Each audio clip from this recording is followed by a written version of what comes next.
Oi, gente, boa noite. Boa noite. Ai, meu Deus, como eu faço para me ver? Boa noite. Só um minutinho.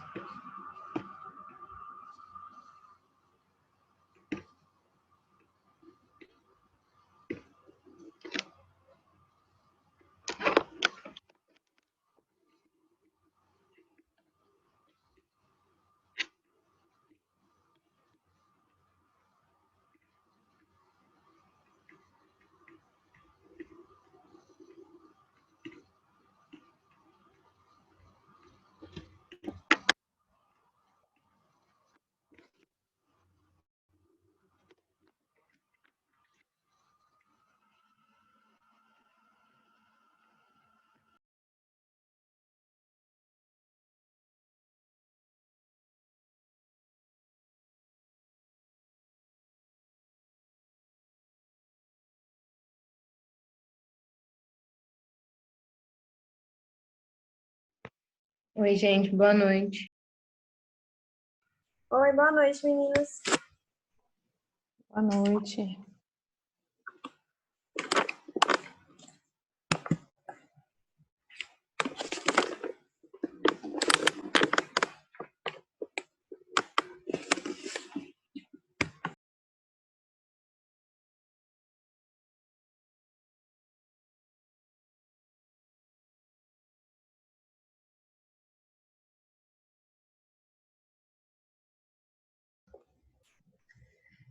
A gente resolveu aqui. Acho que a gente já pode começar, então. Vou passar a palavra aqui para a Joyce, que é a nossa diretora, e aí ela vai dar as boas-vindas aí para o pessoal.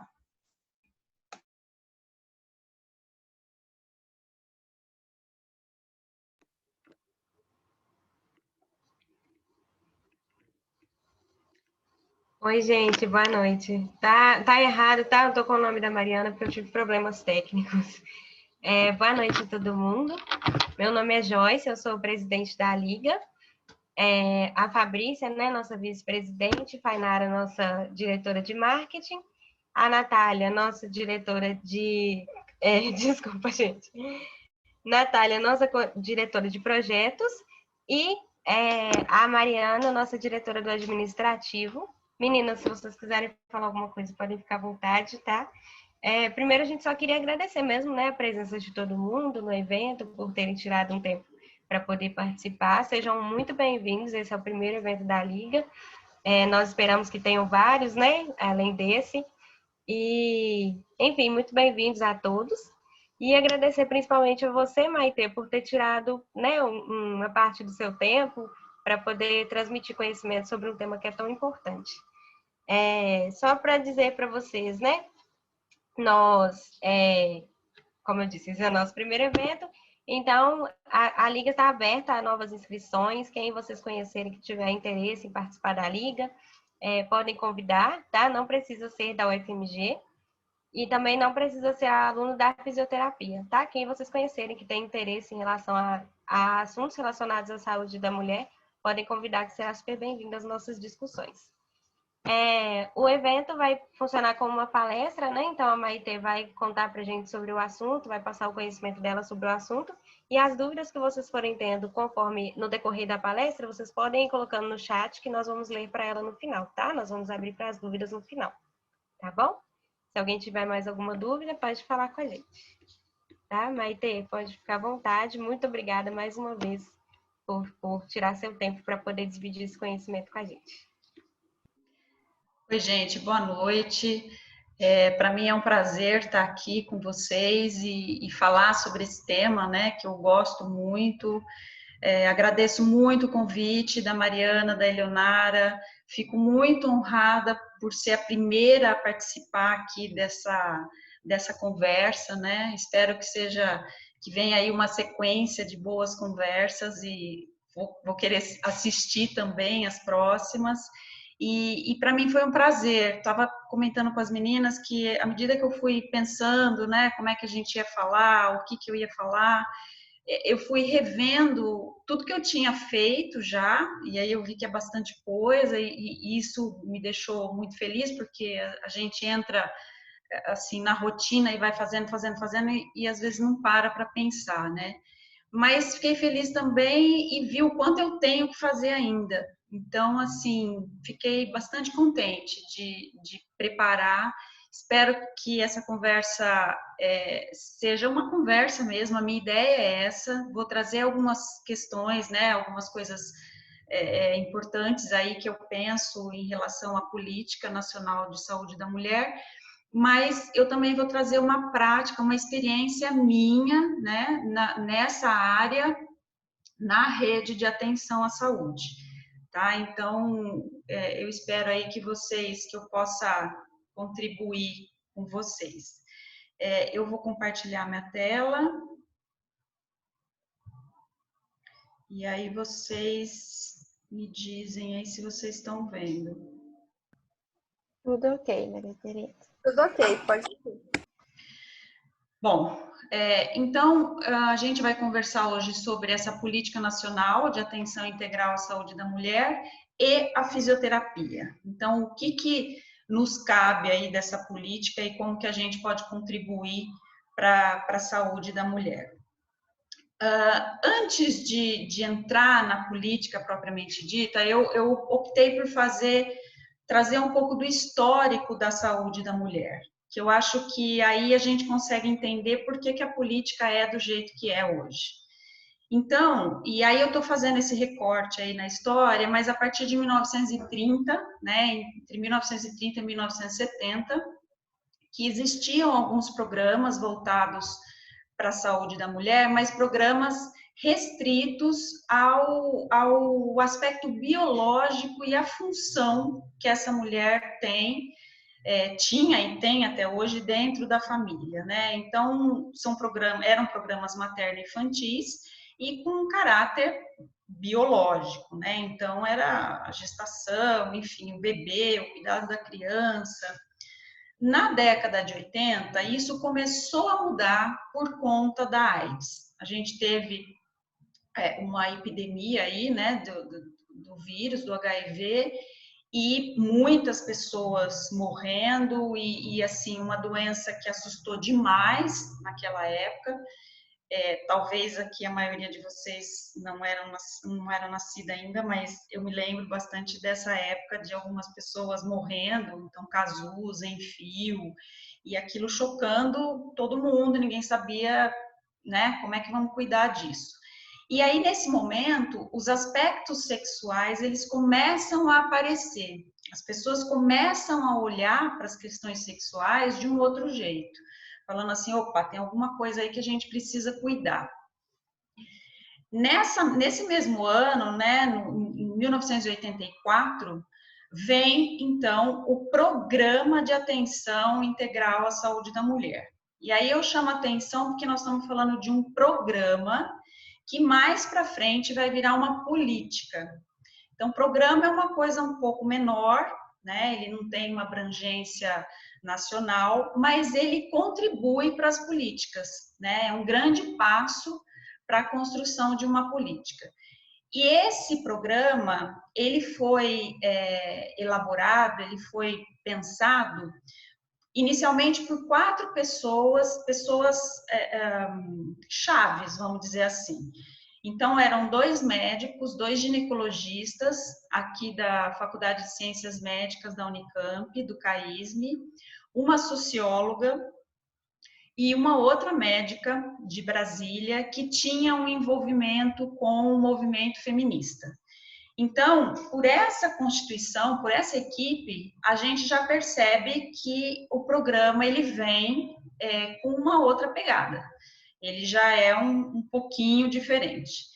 E o que ele traz de diferente? Então, nesse programa, já existia ali a descentralização da saúde, a hierarquização, então as redes, né, pensando em redes de atenção, a equidade, a participação social, que são, para a gente é conhecido isso porque nos remete ao SUS, né? O SUS tem essa questão da descentralização, da hierarquização, e isso não é por acaso, porque nesse período o SUS também estava começando a ser pensado. Então, esse programa, ele já traz algumas questões aí que depois vão aparecer mais fortemente no SUS. Uma outra coisa que esse programa trouxe, né, reforçou muito a relação entre o profissional de saúde e a mulher. Então, a questão do vínculo, do profissional de saúde fazer um vínculo maior com essa mulher. E também trouxe autonomia para as mulheres em relação à sua saúde, ao seu corpo, à sua vida, né? Além disso, esse programa traz como foco as ações educativas, preventivas, porque até então existia uma ação muito no sentido de doença, então se falava muito em doença, vamos curar a doença, vamos resolver a doença, e esse programa ele começa a inverter um pouco, né, trazendo aí as ações educativas, preventivas, mas ainda pensando no tratamento, na recuperação dessa mulher. E esse olhar voltado para assistência clínica, ginecológica, pré-natal, parto, puerpério, climatério, planejamento familiar, as DSTs, o câncer de mama, o câncer de colo. Então, esse programa foi o primeiro que ampliou um pouco o olhar para a mulher, e não mais querendo quebrar um pouco com aquela característica biológica, de que a mulher é mãe só. Tá? A ideia era ampliar um pouco esse olhar. E uma outra coisa importante também é que esse programa reconhece a equipe de saúde. Então, não mais aquele olhar ali centrado no médico, né? O médico que vai resolver todos os problemas. Não, esse programa ele traz o papel da equipe de saúde e dá um alto valor às práticas educativas, tá?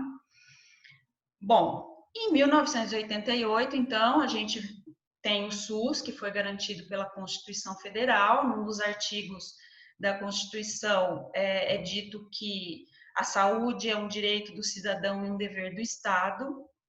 Então, a gente tem aí o começo do SUS, mas só em 1990, através dessa Lei 8080, é que realmente o SUS é implementado e regulamentado. Então, como é que ficou o programa de saúde da mulher nesse período aí, de 84 a 90, né? Sofreu uma grande influência do SUS, porque o SUS traz aí outras características que a gente não vou ficar falando de todas agora, mas ele traz uma nova política de saúde, principalmente em relação à reorganização da atenção básica através da estratégia de saúde da família. Tá? Então, e a partir daí, então, a gente sabe disso, que a atenção básica é a ordenadora de todo o cuidado da saúde para qualquer pessoa. Então, é na atenção básica que começa o cuidado à saúde, tá? E, além disso, vem aí o processo de municipalização, porque antes disso, a saúde era centralizada no governo federal, Ministério. Né? O Ministério da Saúde tinha o Ministério da Previdência Social que cuidava disso. Então, o Ministério fazia lá as recomendações para ser aplicada, para ser usada lá numa cidadezinha do estado X. Quer dizer, o que aquela cidade precisa? Será que é aquilo que o Ministério está propondo? Então, com o SUS, a responsabilidade, né, vamos dizer assim, do município fica maior, tá? E aí, o programa de saúde da mulher também deveria seguir isso, tá? Só que era um programa, era uma coisa um pouco menor. Então, a partir de 1990, com o SUS, começaram a aparecer ações específicas da saúde da mulher. Então, aqui a gente está falando da saúde da mulher, mas essas ações específicas apareceram em outros setores também, tá? Então, em relação à saúde da mulher, o que veio para tentar complementar esse programa? A norma de atenção ao climatério, o Programa Nacional de Controle do Câncer de Colo Uterino e o Programa de Humanização do Pré-Natal e Nascimento. Então, começaram a aparecer essas ações com o objetivo de complementação desse programa. E nesse período, aí já um pouquinho mais para frente, né, de 1998 a 2002, trabalhou-se muito na perspectiva de resolução de problema. Então, aí as pessoas, né, começaram a levantar problemas, começaram a perceber os problemas, e a ideia era, vamos tentar resolver tudo isso. E o principal problema, e aí eu vou dizer que estou falando dessa época, mas a gente ainda tem esse problema hoje, é a questão da mortalidade materna. Tá? Eu não sei como é o município de vocês, né, aí em Belo Horizonte, mas eu digo por aqui, por exemplo, eu trabalho na Unifesp e Santos tinha, né, já melhorou, depois de várias ações que foram feitas, mas Santos tinha uma incidência muito grande de mortalidade materna. Então, de uns anos para cá, o município tem feito uma força-tarefa no sentido de inverter esse quadro, tá? Mas, nessa época, esse problema já existia, tá? Então, por isso que a ideia foi, nesse período aí até 2002, trabalhar com a resolução desses problemas. E com isso, as questões de gênero e raça acabaram ficando meio comprometidas, tá? E várias lacunas foram surgindo. Então, por exemplo, atenção ao climatério, outras queixas ginecológicas, infertilidade e reprodução assistida, saúde da mulher na adolescência, as doenças crônico-degenerativas, saúde ocupacional, saúde mental, as doenças infecto-contagiosas e a inclusão de gênero e raça. Então, ainda estava faltando. Então, a gente já tinha o SUS, já tinha o programa, mas estava faltando alguma coisa. E aí que vem, então, a Política Nacional de Atenção Integral à Saúde da Mulher, que só foi elaborada em 2004. Então, vejam, né, o programa ele foi em 1984, a política em 2004. Então, olha quanto tempo ficou aí pensando e vendo o que precisava fazer, né? É um processo bastante lento. E a diferença é que, para a construção dessa política, aí já teve a parceria de diversos setores da sociedade. Então, já entraram os movimentos sociais, vários profissionais, já foi uma coisa ampla, porque a ideia é fazer uma política para o país, tá? E essa política, então, propõe diretrizes para a humanização e a qualidade do atendimento, que é o que o SUS propõe. O SUS também propõe isso. Nessa política, eu acho que seria até interessante vocês lerem, porque ela foi escrita, então, em 2004, né? E ela traz um diagnóstico da saúde da mulher no Brasil a partir de todos esses temas. Mortalidade materna, a precariedade da atenção obstétrica, o abortamento em condições de risco, precariedade da assistência em anticoncepção, DST, violência doméstica e sexual, saúde das mulheres adolescentes, climatério, saúde mental. Então, todas essas questões são trazidas na política, são abordadas na política a partir da epidemiologia. Foi um retrato do Brasil nessas questões, tá? E aí a gente vê também, aqui nessa última linha, referência à saúde das mulheres lésbicas, negras, indígenas, moradoras da área rural e em situação prisional. Então, a política já contemplava, por exemplo, a saúde das mulheres lésbicas, mas não foi o suficiente. Tanto é que em 2010 vem uma outra política nacional específica para a saúde LGBT.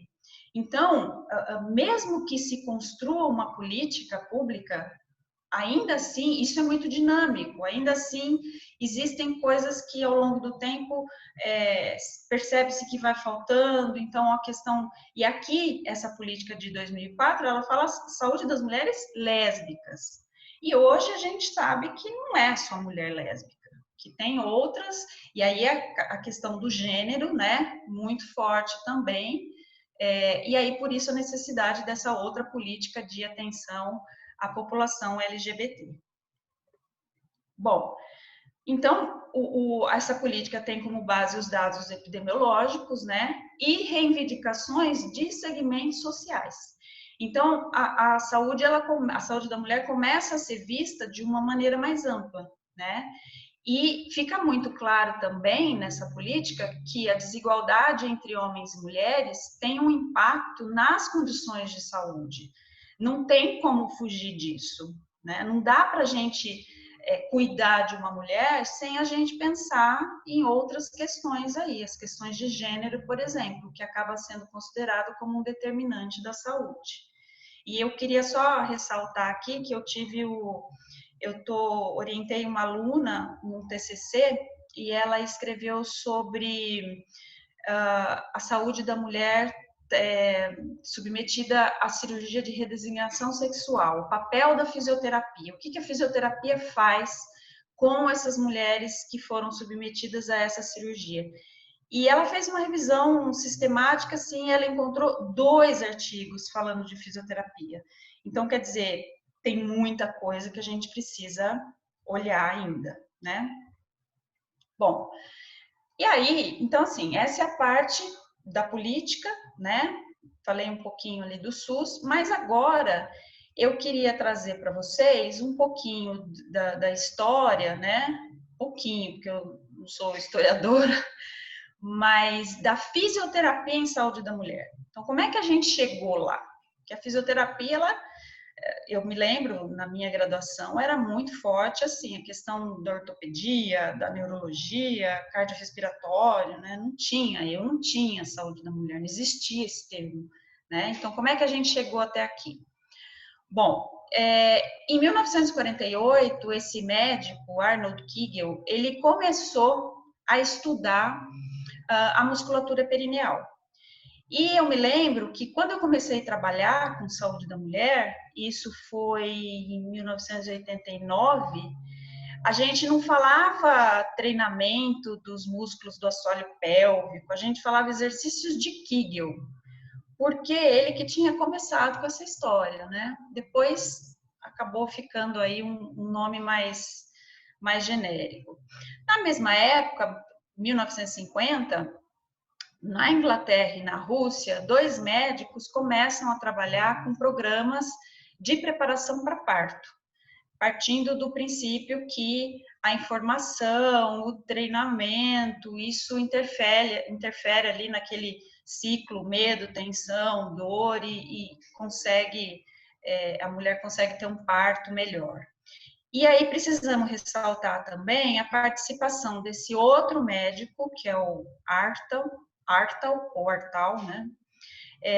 Que ele consolida um pouco a fisioterapia em obstetrícia, porque ele vem a estudar os exercícios na gravidez. Então, a gente começou a trabalhar, e aí eu estou falando da minha experiência, né, e obviamente aqui no Brasil, a gente começou a pensar em gestante, em exercício. Então, que exercício que ela pode fazer, qual a intensidade, qual a frequência, pode correr, não pode, e a gente tinha, e o livro do Artal, ele era meio que um livro de cabeceira nosso, ele era assim, super consultado, então a contribuição dele foi bem importante. Nesse período aí de 1960 a 1980, começaram a aparecer estudos sobre o sistema linfático, que contribuem até hoje, né, para a área de oncologia, principalmente oncologia mamária. E quem começou com isso foi Fold e Kessler Smith, né? E até hoje a gente vê as publicações, até a gente revisita artigos antigos deles, porque realmente eles estudaram a fundo o sistema linfático e muita coisa que a gente fala, que a gente aplica hoje, é baseado nesses estudos. Em 1976, surge o primeiro programa de reabilitação para câncer de mama num hospital, num centro de referência para câncer em Nova York, tá? E aí, na década de 80, então, outros serviços começam a incluir esse programa. Então, aí, a coisa começa a se espalhar um pouco mais. E aí, falando um pouquinho aqui também na minha experiência aí aqui no Brasil, né, em 1986 é inaugurado o Serviço de Fisioterapia do CAISM, da Unicamp, e assim, era e até hoje é, né, um hospital voltado para o cuidado à mulher e um hospital que sempre teve como característica a multiprofissionalidade. Então, se a gente for pensar lá no programa de saúde da mulher, que eu falei daqueles 4 profissionais que fizeram, que começaram, 2 daqueles profissionais eram do CAISM. Então, esse hospital ele veio mais ou menos na mesma época do programa. Então, muita coisa que está no programa tem a ver com o CAISM, tá? E aí, abordando, né, as 3 principais áreas aí, que é a oncologia, a obstetrícia e a ginecologia. Em 2005, temos a criação da Abrafisme, que é a Associação Brasileira de Fisioterapia em Saúde da Mulher, e aí a gente sabe que uma associação é importantíssima para a área. Então, o que aconteceu? Muitos profissionais começaram a trabalhar com saúde da mulher, mas não tinha uma organização, a gente não tinha um respaldo, né? Então, por isso que a criação da Abrafisme, ela foi, assim, fundamental. E foi tão importante que, a partir da criação dela e da articulação que ela fez com o Conselho Federal de Fisioterapia e Terapia Ocupacional, veio aí a resolução em 2011 que disciplinou a especialidade profissional de fisioterapia em saúde da mulher. Então, hoje, não basta uma pessoa assim, eu gosto de saúde da mulher e eu vou trabalhar nessa área. Não, não é tão simples assim. Ele precisa do título de especialista, ele precisa fazer uma prova, ele precisa estudar, ele precisa fazer um curso de especialização, enfim, ele tem que ter esse título de especialista, tá? E aí eu trouxe aqui, nessa resolução, tem várias competências, né? O que o fisioterapeuta especialista em saúde da mulher, o que ele deve fazer? E eu separei algumas que eu queria só, com a ideia de mostrar mesmo a importância nossa para o fisioterapeuta de entender isso e ver como que a gente consegue aplicar isso, pensar como é que a gente consegue efetivar. E, claro, essas resoluções, essas competências, elas não estão aí por acaso, né? A gente não esqueçam que a gente tem uma política nacional de atenção integral à saúde da mulher. Então, as coisas têm que se casar. E a gente tem o SUS, que também precisa estar inserido nessas competências, tá? Então, uma delas é realizar avaliação, prevenção, promoção e condutas fisioterapêuticas, ou seja, não é mais aquela ideia de que fisioterapeuta só reabilita. Isso foi da minha época, gente. Na década de 80. Hoje não é mais assim, graças a Deus, né? E já tem um tempo que não é assim. Então, a gente tem sim que trabalhar com prevenção e promoção, tá? Advindas do ciclo menstrual, do climatério, nas parturientes, puérperas e secundário ao comprometimento oncológico. Então, por aí a gente já começa a ver que a área saúde da mulher, fisioterapia em saúde da mulher, ela contempla algumas sub-áreas. Isso é importante, tá? Uma outra competência, elaborar e aplicar estratégias de promoção da saúde e de prevenção de doenças em todos os níveis de atenção à saúde da mulher. Todos os níveis, tá? E quando a gente enxerga isso no SUS, o fisioterapeuta não vai trabalhar só lá na atenção terciária. Ele deve trabalhar na atenção básica também, na média complexidade, tá? Tem condição para isso, tá? E em todos os seus estágios do desenvolvimento oncogênico, ou seja, em todas as fases, em todo o ciclo de vida da mulher.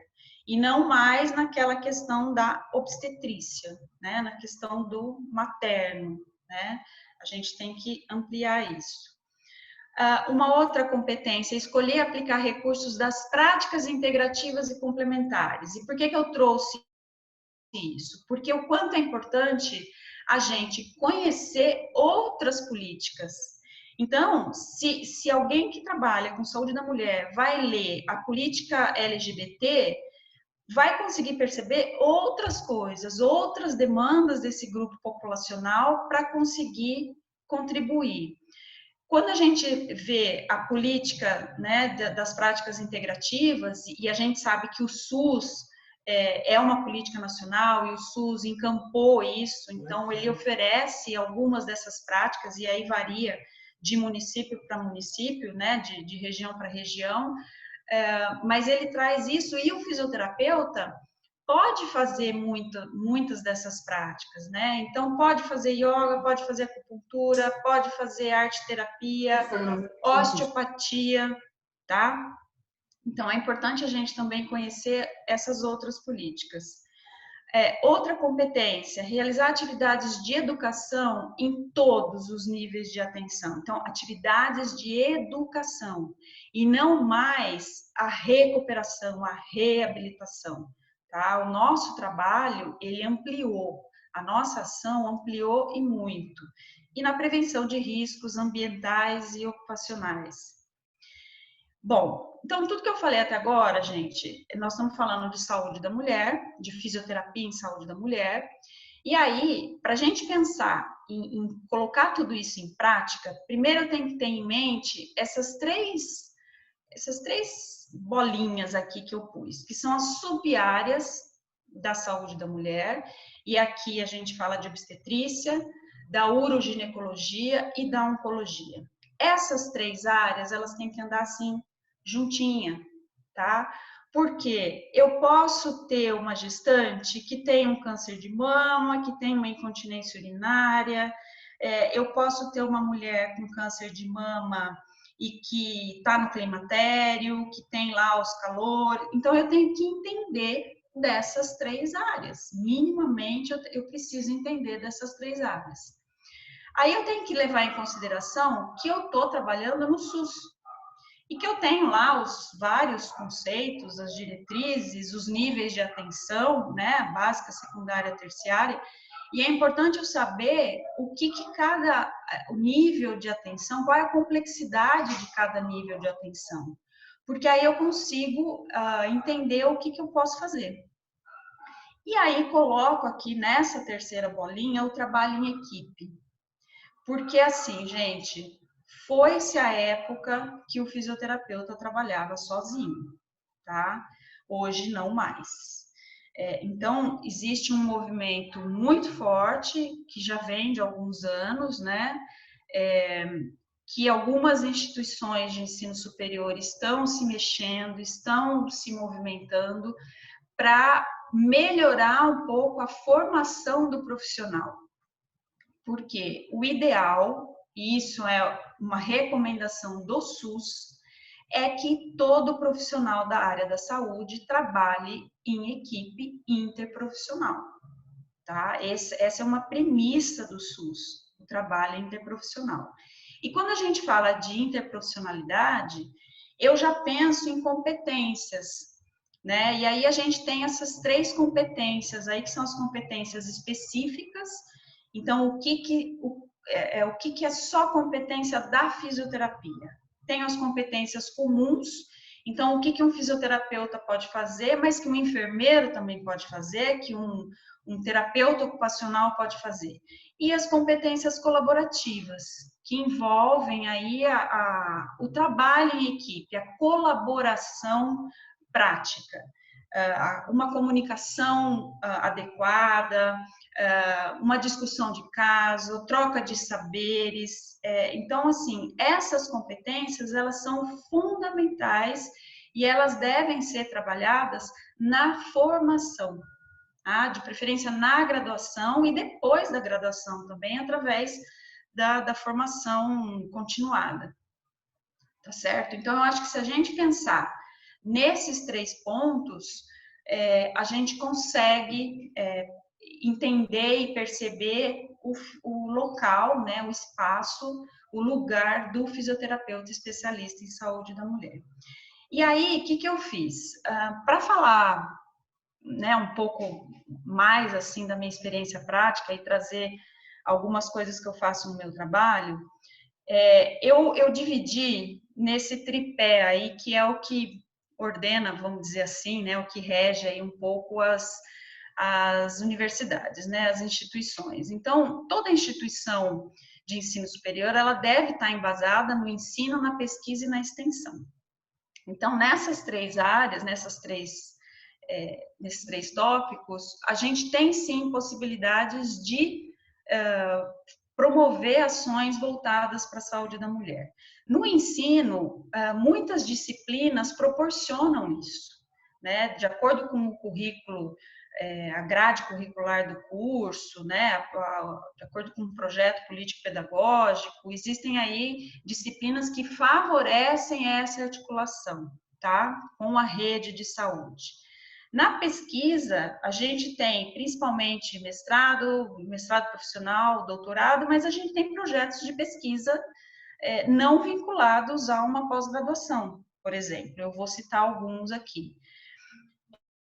E na extensão, que é o que mais eu particularmente, é o que eu gosto mais de fazer, que são ações voltadas para a comunidade.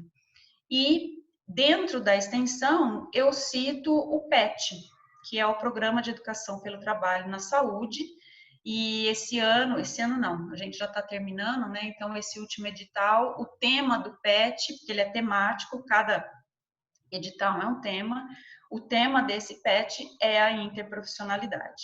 Então, eu vou falar um pouquinho dos projetos que eu fiz e que eu faço ainda em cada um desses itens, no ensino, na pesquisa e na extensão. Bom, na Unifesp a gente não usa o termo disciplina, tá? A gente usa módulo. Então, eu sou uma das professoras do módulo de trabalho em equipe em práticas coletivas. É um grupo grande, né? Porque a gente trabalha com turmas pequenas, de 12 alunos no máximo. São alunos do segundo ano e alunos de 5 cursos da área da saúde: fisioterapia, terapia ocupacional, nutrição, educação física e psicologia, tá? Então, eu tenho alunos que fazem essa disciplina comigo do segundo ano. E a ideia, a gente trabalha, eu desenvolvo essa disciplina numa UBS em Santos. Na verdade, não é UBS, é Unidade de Saúde da Família, tá? E aqui eu pus essa imagem, né? Então, a gente já fez nessa unidade, a gente já trabalhou com adolescentes, trabalhando a sexualidade e anticoncepção na adolescência. E a ideia é que esse grupo, né, não era um grupo específico de meninas, tinha alguns meninos também, mas a ideia era que nesse projeto nosso, nesse semestre, né, que a gente desenvolveu esse grupo, é que a gente trabalhasse esse tema e que esses adolescentes levassem esse tema para frente, que eles fossem multiplicadores desse tema em relação à sexualidade e anticoncepção, tá? Fizemos também nessa unidade um grupo de coluna, e aí especificamente para mulheres no climatério, e aí eu queria ressaltar o seguinte aqui: isso, gente, não veio da minha cabeça, tá? E aí é importante a gente ter as parcerias. Então, nessa unidade de saúde da família, a gente tem um parceiro muito bom lá, que é o médico. Ele é fantástico e ele acredita nesse trabalho interprofissional, né? E ele é que ele traz a demanda. Então, ele fala, olha, esse semestre aqui nós estamos precisando de cuidar dos adolescentes aqui da escola. Então, se vira aí e faz alguma coisa com os adolescentes. Então, ele vai dando o tom do nosso trabalho, né? Porque senão eu chego lá, eu não conheço, não moro ali no bairro, eu não sei o que está acontecendo, e aí eu invento e falo que quero fazer alguma coisa e de repente não é aquilo que a comunidade precisa. Então, parceria é fundamental, tá?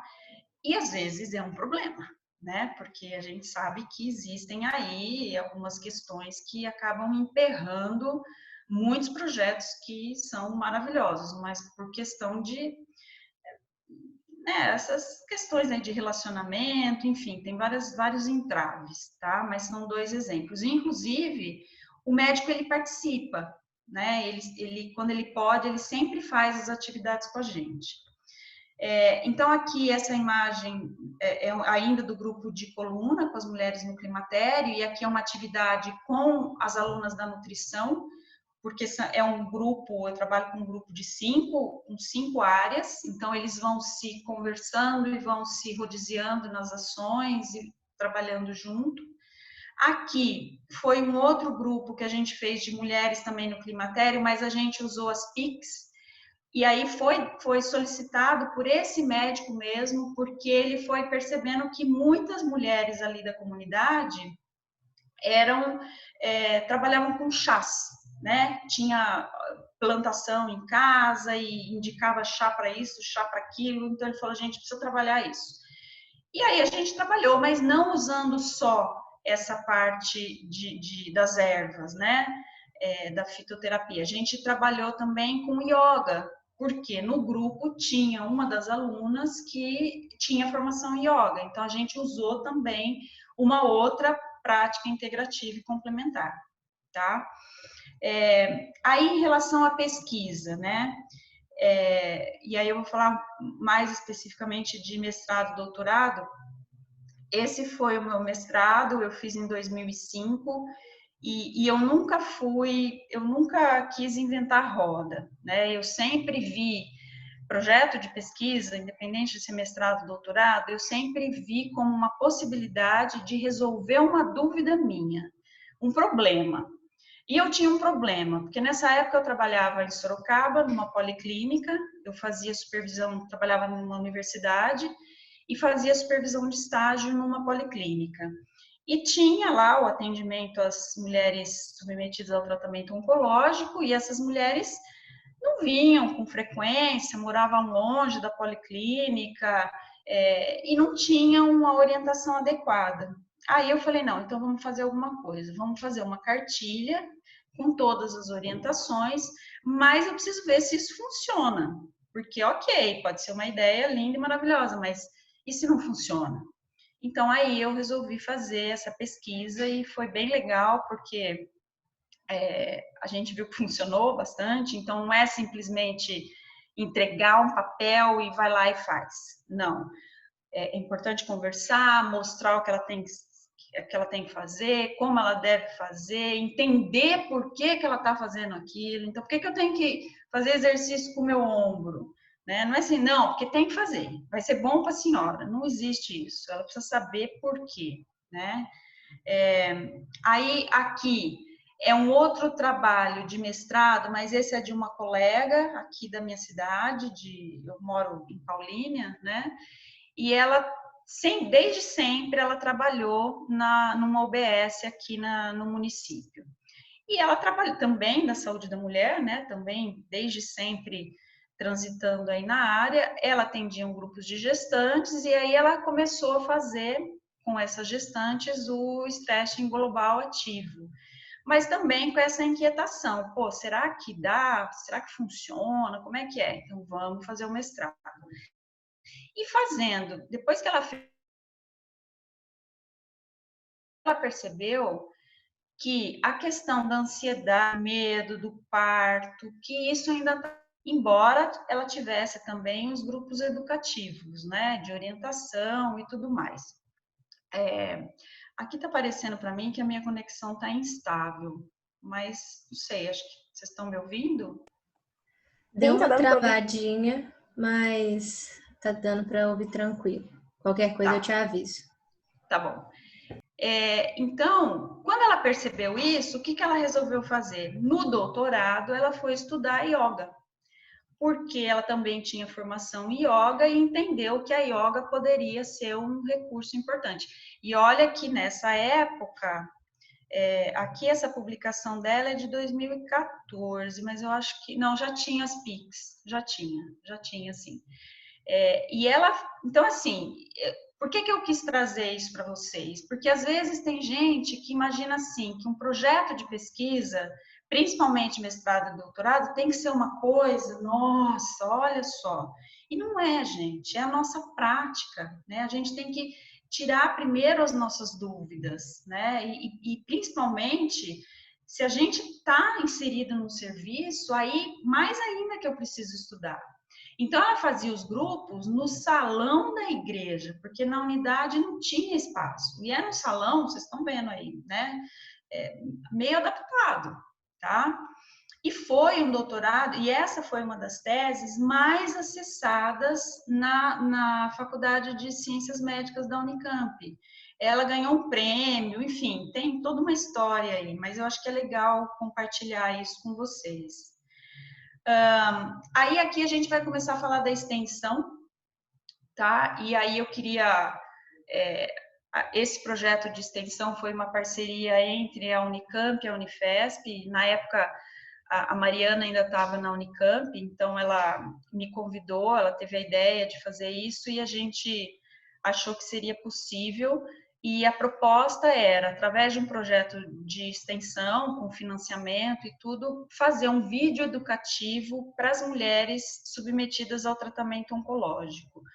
Porque no CAISM, a gente faz ainda, né, muito grupo, mas aí você fica falando. Então, assim, às vezes, 2 vezes por semana, você fica falando, olha, eu com linfedema, não sei o quê, nanana.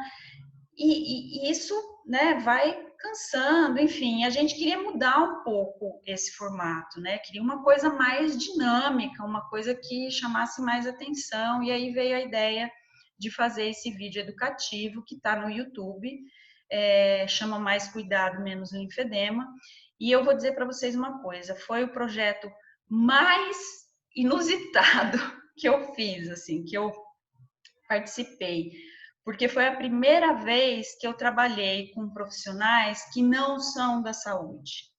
Então, éramos fisioterapeutas, tinha um profissional da Faculdade de Educação da Unicamp, tinha alunos do curso de Midiologia da Unicamp, que a gente nem sabia direito o que era esse curso, e tinha o pessoal da medicina envolvido. E aí a dificuldade foi que a nossa língua, gente, a área da saúde tem uma língua totalmente diferente do resto do mundo. Foi essa a conclusão que eu cheguei. Porque para o professor de educação entender o que era, o que a gente queria fazer, e como, assim, foram várias reuniões. O pessoal da mediologia, eles tinham uma outra visão né, de não sabiam o que era o linfedema e assim, entrevistaram várias mulheres, né, no CAISM para tentar pensar ali no filme, que imagem colocar, ficaram chocados com tudo que eles estavam vendo e como assim, então a gente teve que cuidar disso também. Então foi um trabalho que eu aprendi demais, né, mas assim, aprendi demais e eu acho que valeu a pena, porque desse projeto de extensão veio um projeto de pesquisa que não está vinculado a uma pós-graduação, mas é um projeto que eu e a Mariana estamos fazendo, estamos dando sequência, né? Que a gente está avaliando o conhecimento, a atitude e a prática dessas mulheres a partir desse vídeo, né? E está em andamento ainda. A ideia também era fazer uma coisa que fosse ser útil, né? E até hoje a gente usa esse vídeo. Então, depois que a gente fez esse vídeo, eu fiz um outro projeto de extensão em Santos, e aí eu utilizo essa ferramenta em 2 locais em Santos, né? Um é o Instituto da Mulher, que é um nível aí de média complexidade, né? E no Instituto Neumama, que é uma ONG. E a ideia são projetos, esse projeto de extensão é interprofissional, então eu tenho parceria de assistente social, de psicóloga, de nutricionista, e a ideia é passar esse filme e depois desse filme a gente discute as dúvidas, aí traz aquelas informações do vídeo para o contexto e para a realidade ali daquelas mulheres, e elas vão esclarecendo e a gente vai fazendo essa orientação. Então, esse é um projeto de extensão. Um outro projeto de extensão que não é coordenado por mim, é coordenado por uma colega, a professora Tânia Scudeler, que é o Pré-Amar, que é um projeto voltado para as mulheres que fizeram cirurgia de câncer também, mas para que elas participem de remada, né? Então, também é um projeto interprofissional. Essas mulheres são treinadas no sentido de existe uma avaliação física, uma avaliação nutricional, uma avaliação funcional. Tem uma pessoa envolvida que trabalha com remo, né, que é remador. Ele dá aula, ele treina essas mulheres, então aqui elas estão fazendo treino primeiro na cadeira, né, depois elas vão para a piscina e da piscina elas vão para o mar, tá? Então é um projeto bastante grande no sentido, é muita gente envolvida, tá? Um outro projeto de extensão, e esse foi logo, eu fiz esse projeto logo que eu cheguei em Santos, né? E aí aqui eu queria contar um perrengue, né, para vocês, porque eu trabalhei no CAISM por muito tempo, né? Inclusive num período que o SUS estava começando, então não existia ainda essa questão de a mulher vai passar lá na atenção básica para depois. Não, então no CAISM a gente atendia as mulheres que passavam lá com ginecologista, e porque estavam no climatério. E lá eu comecei a aprender a trabalhar com essas mulheres e trouxe esse projeto, né? Falei, bom, vou fazer esse projeto de extensão aqui em Santos. E a minha ideia era fazer isso numa UBS, porque na minha cabeça isso cabia na atenção primária. Quando eu apresentei esse projeto, tem lá os processos, enfim, as instâncias que eu tenho que apresentar. Uma coordenadora da área técnica de saúde da mulher falou: não, seu projeto não é para o UBS, o seu projeto é para o Instituto da Mulher, atenção secundária. Eu falei: eu acho que não vai dar certo, porque, né, não são todas as mulheres que têm essa condição de frequentar um projeto semanalmente, enfim, mas falei, tá bom, então vamos para atenção secundária. E aí ele não vingou, justamente por isso, né? Porque as mulheres, elas iam ali para consulta. E a forma que eu fiz, que eu pensei o projeto, era acompanhamento semanal. Eram grupos abertos, mas eu queria pelo menos ali uns 8 encontros. E essas mulheres não tinham condição de ir e voltar. Ou seja, ele durou, acho que um ano e pouquinho, e depois a gente não conseguiu manter. Mas o período que teve e a participação que teve foi legal, né? A gente viu o resultado. E desse projeto de extensão saíram projetos de iniciação científica, né? Projetos de pesquisa, então aí uma coisa vai puxando a outra. Um outro projeto de extensão que tem lá também não é coordenado por mim, né, pela professora Miriam Zanetti, é o Face Parto. E a ideia básica desse projeto é contribuir com as gestantes na construção do plano de parto e ter como ferramenta, né, não como a ferramenta principal, mas como uma ferramenta acessória, o Facebook, que depois virou Instagram, depois virou WhatsApp, por isso o nome Face Parto, tá? Então, as estudantes, elas vão até a casa das gestantes com um agente comunitário, e aí ali elas vão explicando o que é o plano de parto, são vários encontros, né? Então tem toda uma sequência aí de falar de assoalho pélvico, de parto, sinais de trabalho de parto, de gestação, enfim, amamentação, várias coisas, e inclusive a construção desse plano de parto. Então, no final do projeto, das visitas, elas saem com o plano de parto feito, né? Feito e elas compreendem aquilo, elas sabem o que elas estão pedindo ali, né? E aí chega na maternidade e entrega o plano de parto. E esse projeto atualmente ele está em duas unidades básicas lá de Santos, tá? E aí, por fim, eu queria falar do PET, que é o o programa, esse último edital, o tema é a interprofissionalidade. Eu entrei no PET desde o início, então já vamos completar 2 anos, ele está encerrando agora em final de março, e o nosso trabalho é fazer um grupo educativo interprofissional numa unidade básica do Guarujá, que é litoral também de São Paulo, pertinho ali de Santos. E a gente tem 6 alunos, eu não sei, talvez aqui tenha alguém que faça parte do PET, né? São 6 alunos de diferentes cursos, 4 preceptores e 2 tutores. E aí a gente tem trabalhado com grupos de gestante, com dinâmicas, com oficinas, e também tentando abordar aí os vários temas, o plano de parto, os sinais e sintomas do trabalho de parto, amamentação, postura, aspectos emocionais, enfim, várias questões aí. E sempre a gente trabalha com dinâmicas, né?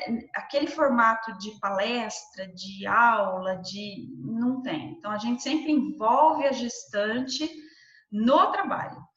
A gente faz dinâmicas para que ela se apresente, para que ela se mostre, para que ela fale o que ela quer. E às vezes é legal porque elas falam algumas coisas que a gente não tinha pensado, não estava no nosso roteiro. Aí, precisamos falar disso na próxima vez, vamos trazer esse assunto. Então, é bastante interessante. E é isso, gente. Assim, era isso que eu queria trazer para vocês. Aqui tem muito da minha prática mesmo. Eu não me preocupei em trazer referência, nada disso, porque eu queria mesmo trazer a minha experiência. E eu estou à disposição aí para trocar uma ideia agora com vocês. Muito obrigada, Maria Tereza. Muito importante a sua palestra, a gente compreender mais sobre o assunto. Gostei muito e muito obrigada também pela contribuição que você está fazendo, né, para a saúde da mulher em geral. Muito importante seu trabalho. Parabéns, viu? Obrigada, eu que agradeço. Reforçando, né? Perdão, Fainara. Pode falar. Não, só agradecer mesmo, realmente, assim, achei a palestra incrível. Muito legal, a linha do tempo que você fez, eu achei bem interessante, gostei muito, porque tem coisas que acho que a gente nem pensa, por exemplo, a questão de como funcionava antes da criação do SUS, eu achei super interessante de saber, porque eu nunca tinha pensado nisso. Isso porque eu não entrei em detalhes, porque eu já fui ali em 1930, porque era muito ruim, gente, era muito ruim. Graças a Deus. Pensando agora, imagino que seja, porque hoje nós temos essa dinâmica de encaminhar de um nível de atenção para o outro, né? Assim, de perceber que talvez não esteja, o caso não esteja no limite do nível de atenção que a gente atua e pode encaminhar para outro, e antes não existia isso. Eu achei interessantíssimo. Gente, só para avisar aqui, né, que os espaços, o espaço para as dúvidas está aberto, tá? Quem quiser mandar dúvidas, pode mandar. A gente vai ler aqui. A Ellen Rodrigues perguntou quais seriam os principais desafios para que mais mulheres, principalmente as de baixa renda, tenham acesso aos serviços de fisioterapia na saúde da mulher do Brasil? Olha, eu acho que tem vários desafios aí, viu? Mas o principal deles é o fisioterapeuta compor uma equipe, por exemplo, do NASF. E aí é que a gente entra nas características, né? Então, por exemplo, em Santos, não existe fisioterapeuta no NASF, tá? Eu não sei como é que é aí em Belo Horizonte. Muito menos na atenção básica, né? O fisioterapeuta que está na atenção básica de Santos é o fisioterapeuta que está em universidade e que aí acaba fazendo esses projetos, né? Então, acho que o principal desafio é o fisioterapeuta estar inserido numa equipe.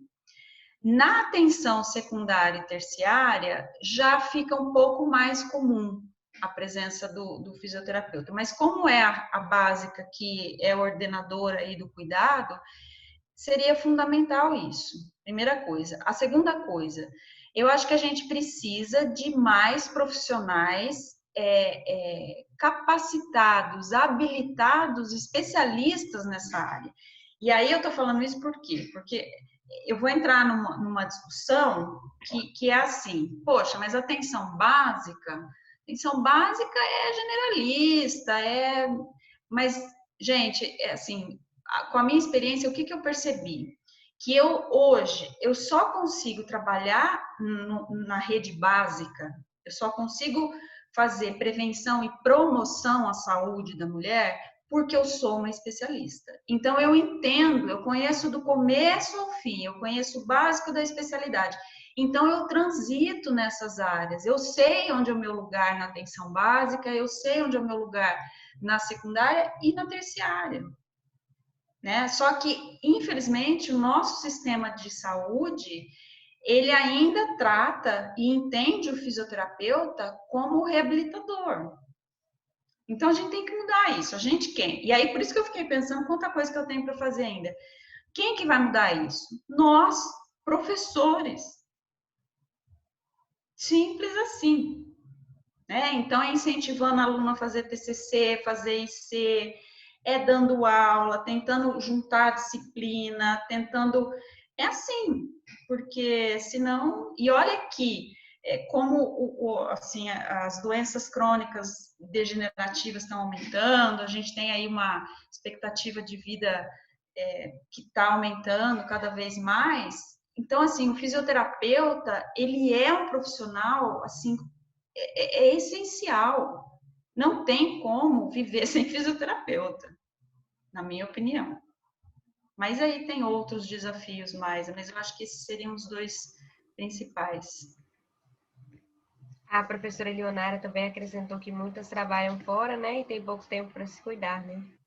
E aqui em BH tem fisioterapeuta em todos os NASP, mas assim, vendo também pela prática que nós estamos tendo, o NASP são muitas equipes, é um fisioterapeuta para muitas equipes dentro do centro de saúde, então acaba que é muito difícil suprir a demanda mesmo, que a demanda é muito grande e um fisioterapeuta só não dá conta. Pelo menos tem isso também, né? Que eu tô fazendo, sobrecarga. Uma sobrecarga muito grande, então acaba que, né, acho que fica essa lacuna. Ana Flávia de Souza perguntou: como está sendo esse cuidado com as mulheres na pandemia? Os projetos foram readequados? Sim, alguns foram readequados, mas assim, eu não estou contente, porque esse projeto de prevenção de linfedema, eu não consigo fazer à distância, até porque essa unidade, o Instituto da Mulher não tem internet. Então, a gente não consegue marcar um encontro, ele tem que ser presencial mesmo. Só que aí, o que eu fiz? Durante a pandemia, a gente está tentando, a equipe, né? A gente tem feito os encontros semanais para fazer materiais, né, educativos para essas mulheres. No papel não, né? Fazer uma cartilha, fazer um folder, até entendendo que isso pode ser enviado para ela depois, pode ser mandado pelo WhatsApp. Então, a gente está tentando pensar nessa estratégia, mas efetivar, né, aquela coisa do vídeo, de depois falar das orientações, infelizmente, eu não consegui adequar. O projeto, o Face Parto, por exemplo, já ficou melhor, porque tem ali uma questão com as mídias sociais, né? Ele já tinha essa estratégia, então não está sendo feitas visitas, né? Mas está tendo esse diálogo aí pelas mídias sociais. O pré-amar também está meio suspenso, né?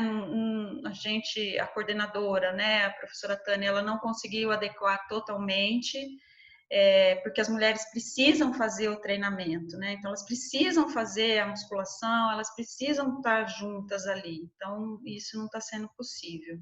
Então, essa pandemia, ela ficou... O PET a gente conseguiu adequar e, assim, estamos trabalhando com as gestantes, a gente está trabalhando via grupo de WhatsApp. Então, semanalmente, a gente posta os temas e a gente abre um espaço para elas perguntarem, né, tirar dúvida, enfim. Mas está tudo meio difícil. Imagino. A professora Leonara perguntou como que está a adesão das gestantes aos grupos de atendimento, porque muitas têm filhos, né, trabalham fora, não tem tempo para se cuidar. Esse é um desafio? Total. Adesão de gestante a grupo educativo é um parto, literalmente.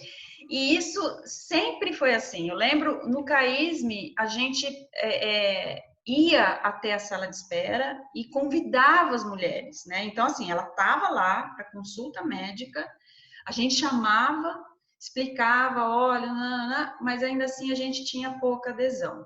No PET, a gente também começou com uma baixa adesão. A ideia era inicialmente trabalhar com gestantes adolescentes, mas a adesão foi muito baixa. A gente ampliou e qualquer gestante em qualquer idade gestacional.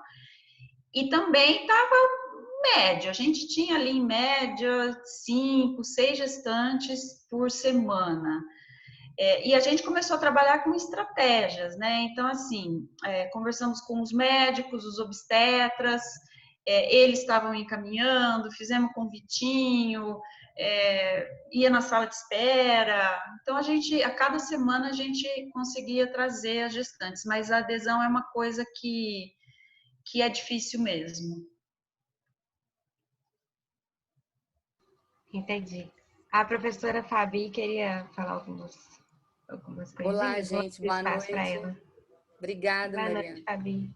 Boa noite, Maria Tereza. Prazer Boa noite. Fala, né? Cheguei um pouquinho atrasado, que eu tive um problema na internet, mas atualmente eu sou tutora no PET Interprofissionalidade aqui em Belo Horizonte. Ah, que legal, que legal. E estou coordenando as coordenadoras, né? Que a gente estipulou essa função, assim, e é muito gratificante eu te ouvir. Também sou da área da saúde pública, estou no centro de saúde com os alunos do 10º período, né? Poxa, que legal. E eu vejo, assim, aqui em BH a gente tem mais de 80 polos de NASF. São 85. Todos eles têm pelo menos um fisioterapeuta. Se não tiver o fisioterapeuta, ele não existe, né? Assim, a gente vê que a maior demanda é para físio, né? A gente tem muita questão ortopédica. E o grupo que eu estou, o grupo tutorial que eu estou, tá trabalhando com o nosso projeto, né? Que envolve o PET, com aleitamento materno. Não é muito a minha área, mas eu sou a tutora do grupo e eu aprendi muito nesse grupo interprofissional. Eu não tenho nenhum aluno que é da fisioterapia, todos os alunos são de outros cursos, então foi um aprendizado enorme nesse tempo todo, né? E a gente tentou fazer grupos de gestantes também. Essa sua experiência é a nossa experiência também, né? Apesar da gente ter o fisioterapeuta dentro do NASF, da gente ter um grupo interprofissional interessante, que às vezes a gente reúne esse grupo para formar esses encontros com a gestante, né? Ele mesmo assim, ele costuma ser esvaziado, né? E aí a gente começa a se perguntar, mas por que elas não vêm, né? E muitas vezes, e aí a gente tem vários motivos que já foram levantados, mas algumas estratégias que a gente fez e que costuma dar um pouco mais certo, a gente faz um bazar de roupinhas para bebês, né? Então, nesse bazar, a gente vai trazendo esses atrativos, né? Sim. Então, a gente recolhe essas questões, a gente sorteia brindes no final dos encontros e a gente faz café, lanche. Exatamente. E a gente começou a fazer esses encontros com início, meio e fim, não sendo um grupo aberto, né? Tentando um grupo que tem os encontros com os temas. E uma das coisas que também atraiu essas gestantes para nós foi a Chantala, né? Ensiná-las a fazer a massagem para bebês, né? Então, a gente teve uma experiência muito exitosa em um centro de saúde, onde a gente tinha aproximadamente 12 gestantes, e isso é um sucesso. Eu falo com as alunas, elas ficam muito frustradas. Eu falo, gente, se tiver 2, é um sucesso tamanho, né? Vamos lá. E outras ideias que surgiram foi de fazer a gente senta numa mesa e vai confeccionando tipo um caderno, né? Onde ela vai escrever sobre a gestação. E aí a gente trabalhando com a terapeuta ocupacional, com a Nutri, todo mundo ali junto, os alunos, vai rolando uma conversa como se a gente estivesse num boteco, talvez, né? Aqui em BH seria um boteco. Mas como se estivesse numa roda de artesanato. E isso foi muito bacana também, foi uma outra experiência que a gente teve. Mas você tem... Eu queria só te colocar, para você não ficar muito triste, que apesar da gente ter vários NASFs, termos fisioterapeutas em todos eles, ainda é um desafio trazer essa gestante, inclusive, assim, principalmente as gestantes adolescentes, né? Essas, então, elas não vão, o adolescente em si, ele não vai ao centro de saúde, né? Então, é um desafio muito grande. Mas a gente vê como que pode fazer diferença. E quando a gente traz também uma avaliação mais ampliada e que a gente pergunta sobre a incontinência urinária, por exemplo, que a gente fala para os alunos, olha, veio com problema no ombro, você pergunta, tem algum problema de excreção, etc. A gente começa a ver a quantidade de mulheres, e não só gestantes, mas as mulheres, vão falar do cuidado da mulher, que tem perda urinária e que acham que isso é comum, né? Que é assim mesmo. E assim, é impressionante o número. Como que eu acho que esse número que a gente tem aí, ele é subnotificado, né? Assim, então, assim, a importância dessa atuação da fisioterapia na saúde da mulher, porque eu acho que cuidar da saúde da mulher também é cuidar da saúde da criança, né? Assim, e do homem, e do idoso. E do homem, exatamente. Ela é a provedora da saúde, eu acho que é muito bacana e eu queria parabenizar a Liga, né? Assim, é uma liga importante, com 2 professoras brilhantes, com alunas maravilhosas, né? E eu acredito que vai ser um espaço para uma discussão e para realmente levar e fico feliz que a primeira discussão sobre a questão da política, né? Que é de saúde, que eu acho que ela é fundamental, independente no nível de atenção que a gente está, para a gente saber para onde que nós temos que direcionar nossos esforços, nosso conhecimento, né? Com essa visão que você traz aí, ampla, né? Assim, e de conhecendo todos esses trajetos aí que dá para ser feito dentro de uma rede de atenção, né? Com todos esses equipamentos que nós temos, levar, né, para a atenção básica. A gente pode fazer muita coisa na atenção básica, muita. É um trabalho de formiguinha, né? Exatamente. Mas ele tem um impacto grande e eu acho que a gente dá conta de fazer muita coisa, que eu não acho que é o lugar de baixa complexidade, né? Como todo mundo fala, baixa complexidade, básico, né? Eu falo de complexidade, não precisa de ir em outro lugar. Quer ver complexidade, vai no centro de saúde, né? E vai discutir os casos do centro de saúde. E que precisa de um material humano enorme, né, Maria Tereza? As pessoas que vão para ali, elas têm algumas competências que elas precisam desenvolver e que ela não desenvolve em outro lugar, né? Então, eu acho que você tocou num ponto importante. Eu acho que tem que ter uma disponibilidade interna desse profissional para estar naquele lugar, para fazer aquele trabalho, até porque assim, a gente está falando de adesão das gestantes, né? A gente vê que muitas mulheres, a grande maioria, elas não têm noção da potência que elas têm, né? Do potencial que elas têm. Então, a gente ainda tem que fazer com que elas ressignifiquem algumas coisas. Então, o plano de parto é um exemplo disso, né? A coisa está escrita ali, você quer ou não quer fazer a lavagem? Mas assim, mas eu posso escolher? Então, até ela entender que aquilo é o desejo dela e que ela tem que fazer aquilo ser respeitado, é um processo. Então, a gente tem que trabalhar antes, a gente tem que trabalhar com autoestima, com várias outras coisas para chegar na fisioterapia, para chegar é um processo longo, mas possível. A gente tem uma função que ela ultrapassa o núcleo da fisioterapia, né? Quando você traz isso, assim, essas informações sobre os direitos que ela tem, como ela tem o direito de escolher né, a forma como ela vai ter o filho dela, né? Então, isso, que ela tem direito a, por exemplo, um benefício de prestação continuada, né? Assim, a gente tem eu acho que a gente tem essa função ali também, né? Ela ultrapassa esse núcleo duro aí da fisioterapia e vai para esse núcleo, para esse campo da saúde, né? São as outras competências, né? São as competências comuns, as colaborativas, é aí que a gente tem que entrar também, sair um pouquinho do específico. Na verdade, transitar por tudo. Eu acho que o fisioterapeuta, ele tem que ser especialista, ele tem que fazer ali a sua... Mas ele tem que transitar em tudo, não dá para ficar nem só aqui, nem só lá. Exatamente. Né? Tem que andar. Mas foi um prazer conhecer você. Igualmente, Fabiana. Maria Tereza. Igualmente.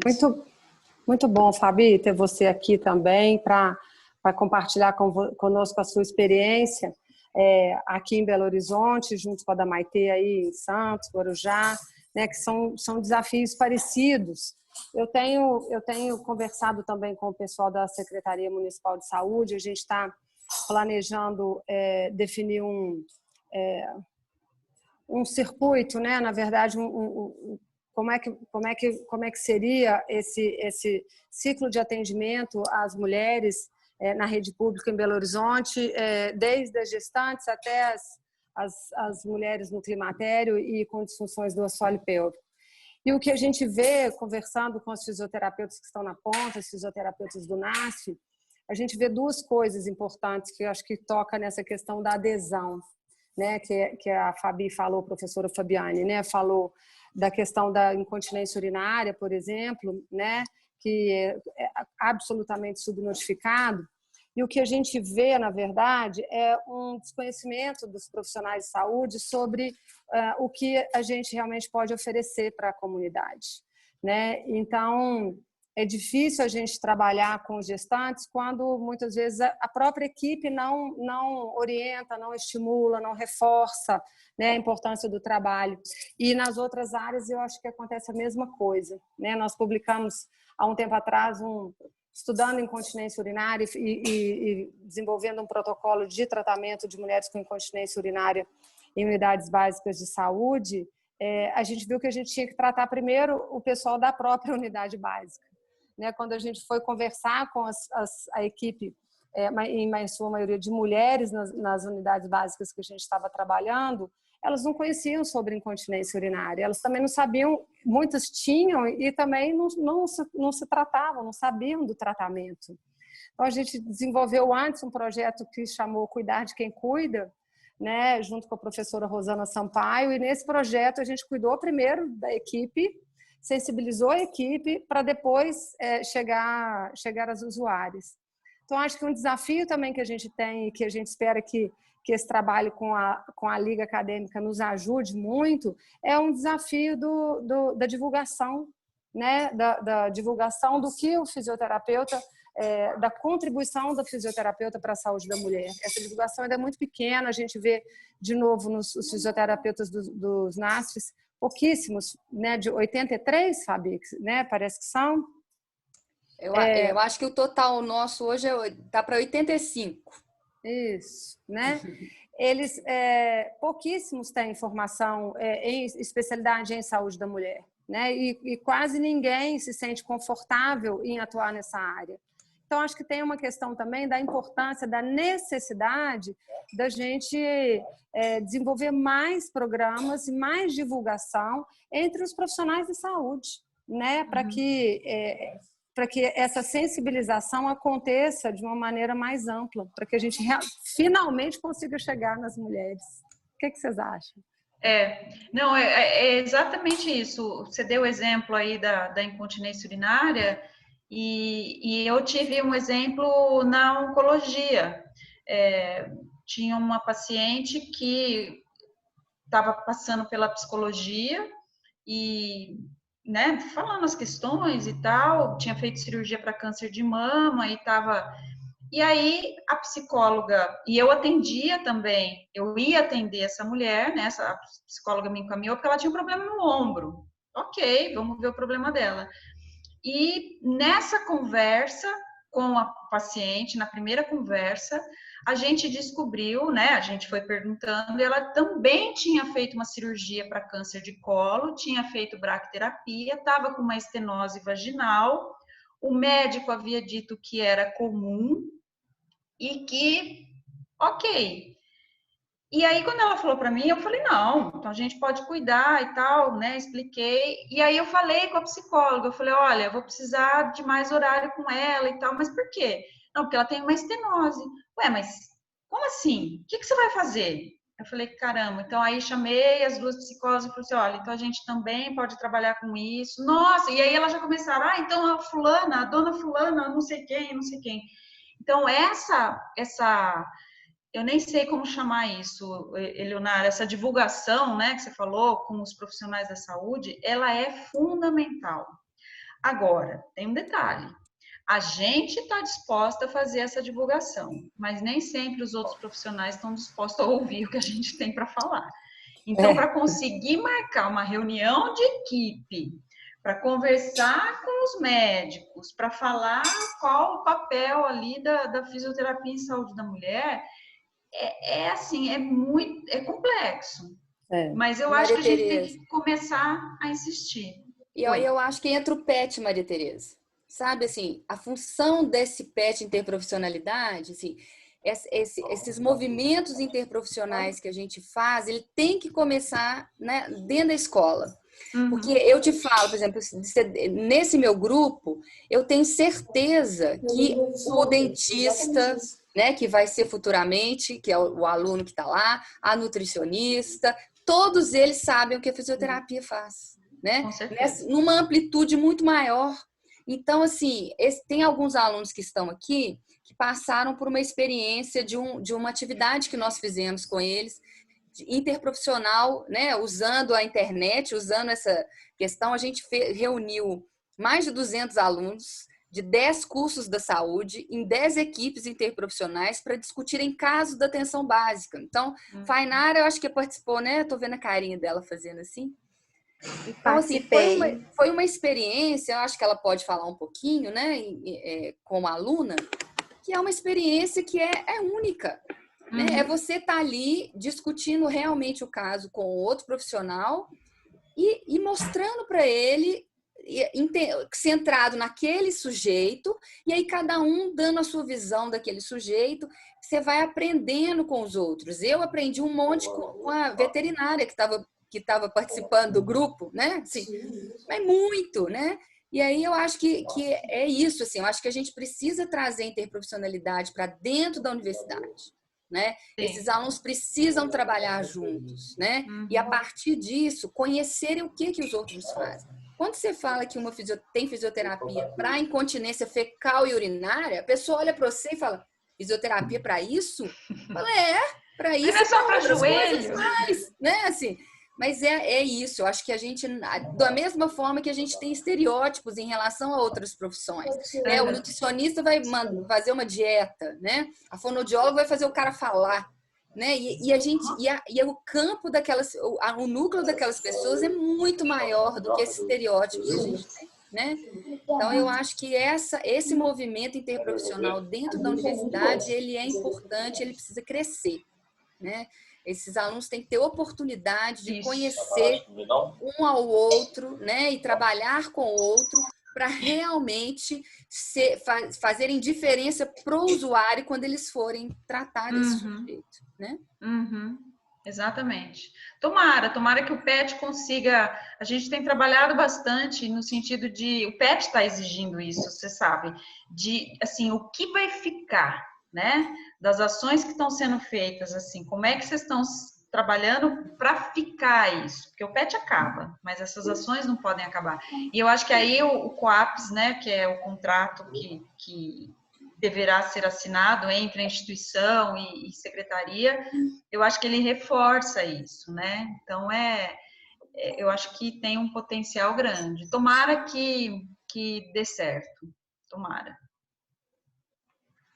Eu acho que... Bom, boa noite, Fabi. Obrigada por estar aqui com a gente. Ótimo, enriquecendo aqui nossa discussão. Mas o que a Maite tinha colocado antes em relação a como transformar esse contexto, né, e o papel que a gente tem como docente para fazer isso. Então, mais uma vez, vindo aí na fala de vocês, né, as oportunidades que a gente propõe para os alunos em termos de conhecer outras profissões, de trocar ideia, de conhecer outros núcleos, né, compartilhar esses saberes, é o que vai fazer diferença. Eu acho que a gente vai ver profissionais diferentes em breve, né? Já existe uma modificação muito grande do que eu vi quando eu me formei, por exemplo.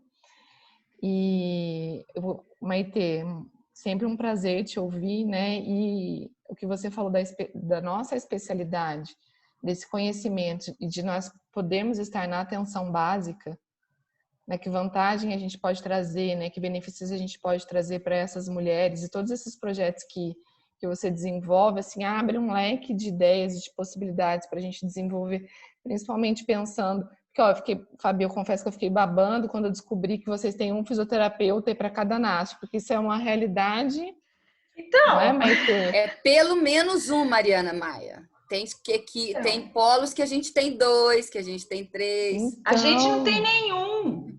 Então, eu conversando com a Paula aqui na aula que ela me contou, eu falei, gente, isso é uma super oportunidade, então tem muito o que ser desenvolvido aí com essas mulheres, preparar esses profissionais, né, para encaminhar para nós que seja para uma atenção secundária, porque se eles não sabem que a gente faz isso, mesmo que a gente esteja numa atenção secundária de portas abertas para recebê-las, quem vai encaminhar? Se esses profissionais não sabem, né, que a gente está ali para ajudar. Então, é juntar mais formiguinhas para continuar nesse trabalho aí. É fazer essa sensibilização aí dos profissionais, né, dos outros profissionais. Acho que o caminho é esse mesmo.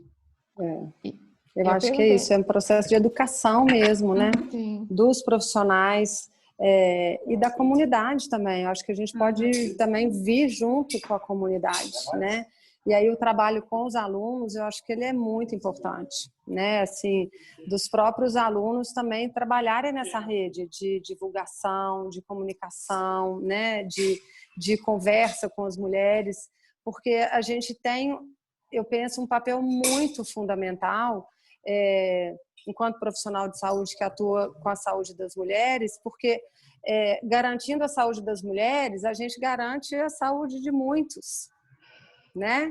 E a gente precisa fazer isso reverberar, né? Com mais força, né? Com mais intensidade, em especial na atenção primária, né? Nas estratégias de prevenção. Se a gente tem as mulheres saudáveis, né? A gente garante as crianças, de novo, os parceiros, os pais e as mães, né? Então, por isso eu digo, né? Que é uma área muito fundamental. Uma área muito importante e fico muito feliz, assim, uma alegria enorme ter vocês aqui, ter as meninas, né, assim, tão empenhadas, né, construindo, montando, criando a Liga, é um prazer enorme, uma satisfação profissional imensa, né, fazer isso com vocês. Eu quero deixar aqui o meu carinho, a minha alegria, né, o meu orgulho, né, de ter vocês participando e puxando essa bandeira. Né? É muito, muito, muito gratificante para a gente, enquanto professor, ver esse trabalho. E contar agora, né, com a parceria efetiva de vocês, alunos, nesse processo. Então, parabenizar, agradecer todo mundo que está aqui, agradecer muito a Maitê por compartilhar conosco a experiência dela, profissional. Né? É importante para a gente, porque a gente vê que tem muitas similaridades, os desafios são similares, né? Alguns avançando mais num ponto, outros no outro, e a possibilidade de compartilhar é muito, muito enriquecedora. Então, eu só tenho a agradecer, viu? Que bom, e parabenizar Leonardo. Todos vocês. A missão dessas meninas na Liga é grande, né? Vocês estão vendo, né, meninas? Maitê, queria te agradecer muito, né, pelo seu tempo, seu conhecimento, sua experiência. Tenho certeza que a sua palestra acrescentou para todo mundo, né, para ter um entendimento melhor sobre as políticas nacionais de saúde da mulher. Eu mesma não conhecia tanto a história mesmo, de forma geral, do processo da formação do fisioterapeuta, né? A nossa participação dentro do SUS, e também sobre a questão do ensino, a pesquisa, a extensão, e também sobre a questão da interdisciplinaridade. É incrível mesmo, é muito bom a gente entender isso, porque hoje em dia o fisioterapeuta não trabalha sozinho, sempre vai ter um outro profissional para a gente ter que compartilhar conhecimento para o bem do paciente no final. E até o que a Fabi falou mesmo, o projeto que a gente fez, né, sobre a questão interdisciplinar com os 200 alunos, É muito bom, é muito interessante. Eu aconselho quem for do FMG participar. É toda sexta à tarde, é muito bom. Tanto é que até nosso último caso clínico que a gente teve na minha turma foi sobre uma gestante e tinha diversas dificuldades para a gente pensar como que a gente ia tratar dela, como a gente ia fazer essa gestante ir para o posto de saúde. E foi muito incrível, porque tem vários profissionais que, assim, compartilham ideia, compartilham conhecimento, assim. E isso é bom, porque a gente leva a nossa experiência clínica para ajudar o paciente como um todo. E, assim, de novo, muito obrigada mesmo pelo seu tempo, pelo seu conhecimento e por fornecer essas experiências suas. Foi muito gratificante a sua palestra. Obrigada. Imagina, eu que agradeço. Fico feliz. Eu queria reforçar também a fala da Fainara, né? Muito obrigada mesmo, Maitê, por tirar seu tempo, né? A gente imagina que esteja corrido, quinta-feira à noite, né? Mas muito obrigada mesmo por você ter aberto mão de passar o seu tempo com o que fosse para poder estar aqui passando esse conhecimento para a gente. Queria agradecer também às professoras pelo apoio e, enfim, pela presença. Fabi, Mariana e Leonara, muito obrigada por confiarem no nosso trabalho, né? Nessa nossa tentativa de começar uma coisa nova na saúde da mulher, porque nós começamos isso justamente pensando que na UFMG, infelizmente, a gente tem poucas oportunidades de atuação e de discussão na área de saúde da mulher, e aí nós que gostamos muito da área resolvemos nos juntar para tentar fazer esse projeto dar certo. Então, muito obrigada, as professoras, pelo apoio, e as meninas, né? Obrigada às outras diretoras aí pela ajuda, pela parceria nossa, que está dando muito certo. Maite, brigadíssima, viu? Adorei a palestra, realmente, assim, muito boa, muito interessante, e a forma como você colocou os fatos deu para coisa outra na nossa cabeça, sabe? Como as coisas acontecem e tudo mais. Então, muito obrigada mesmo. Eu queria agradecer também a oportunidade, meninas, porque eu cheguei há tão pouco tempo e foi um presente para mim esse projeto da Liga. Então, assim, eu cheguei motivada e isso me motivou ainda mais. Eu espero que a gente possa ter muitas discussões enriquecedoras, desenvolver muitas coisas e ajudar muitas mulheres. Obrigada e parabéns aí pelo projeto, pelo entusiasmo de vocês. Maitê, minha amiga querida, muito obrigada por estar conosco. Prazer te ouvir, conhecer cada vez mais sua história. A gente se conhece há pouco tempo, né, Maitê? Então, isso que eu ia falar, eu agradeço o convite, porque foi tão gostoso pensar nesse assunto e organizar esses slides e ver as fotos. Foi muito legal para mim, foi muito prazeroso e a Mari é uma parceira desde sempre, né? Assim, foi minha aluna, depois virou amiga e aí eu saí do CAISM, a gente continua trabalhando juntas. Ela saiu também, daqui a pouco está em outro estado, né? Por enquanto ela está aqui ainda, mas daqui a pouco ela está arrumando a mala e eu tenho certeza que a gente vai continuar nessa parceria aí. É muito legal. E agradeço mesmo, gente, de coração, bom trabalho para vocês. Eu acho que foi um começo bem legal, né? A gente está com um monte de gente aqui, a discussão foi muito boa, então acho que vocês começaram com o pé direito e eu estou bastante feliz de poder aí ter contribuído com esse trabalho. E estou à disposição para qualquer outra coisa. Muito obrigada, as portas vão estar sempre abertas. E eu queria agradecer a todo mundo que está aqui também. Muito obrigada. Vocês estão mandando aqui no chat, a gente está vendo. Muito obrigada mesmo pela participação de todo mundo. A gente vai divulgar mais eventos, a gente espera que vocês continuem aqui com a gente. E Mari, quer falar alguma coisa? Para os ligantes, semana que vem vai ter reunião da gente, a gente vai mandar lá no grupo tudo certinho, mas é para só lembrar de ficar sempre olhando o grupo que vai continuar as atividades. E é isso, muito obrigada a todos. Foi realmente abrir com chave de ouro, começar com o pé direito, muita positividade agora nos nossos próximos projetos. Isso aí. Eu vou parar a gravação aqui, se Deus quiser vai dar tudo certo, e para quem não conseguiu ver, a gente vai tentar mandar essa gravação. Mas é isso, gente, muito, muito obrigada. Ótimo fim de noite aí para vocês. Maitê, muito obrigada. E é isso. Um beijo, gente. Boa noite. Tchau, gente. Um beijo grande. Bom carnaval! Eu também. Fique em casa. Carnaval em casa.